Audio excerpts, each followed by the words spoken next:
Puno ba ng pangamba ang iyong puso? At pakiramdam mo nawawala ng direksyon at saysay ang iyong mga ginagawa? Sa paglalakbay sa ating buhay, may mga sandaling dumarating tayo sa dilim at kawalan. Pakiramdam natin nawawala tayo sa ating sarili. Hindi natin alam kung ano ang dapat natin gawin at bakit tayo naririto sa mundong ibabaw. Sa ganitong mga panahon, nararapat lamang na hanapin natin ang ating layunin sa buhay. At narito ang ilang paraan upang matuklasan ang iyong layunin sa buhay. Una, magnilay-nilay.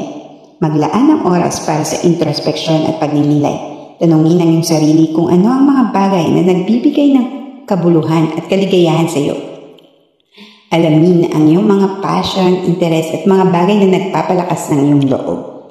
Ikalawa, mag-eksperimento. Huwag matakot at subukan ang iba't ibang bagay hanggang sa makahanap ka ng bagay na tunay na nagbibigay sa iyo ng kasiyahan at fulfillment. Mag-volunteer sa mga organisasyon, sumali sa mga klase o magsanay ng bagong gawain. Ikatlo, pakikinig sa iba. Makinig sa mga payo at obserbasyon ng mga taong malapit sa iyo. Maaari silang magbigay ng pananaw na makakatulong sa iyo na maunawaan ang iyong mga strengths, weaknesses at mga pangarap.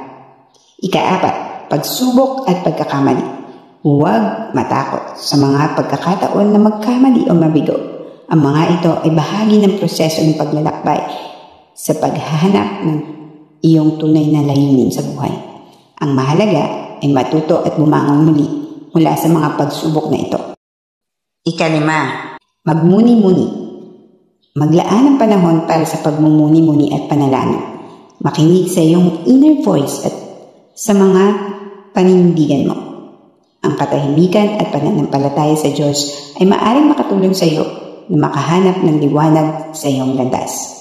Sa pamamagitan ng paggamit ng mga paraang ito, maaari kang magkaroon ng mas malalim na kaalaman at pag-unawa sa iyong sarili na magtuturo sa iyo patungo sa isang tunay na layunin sa buhay.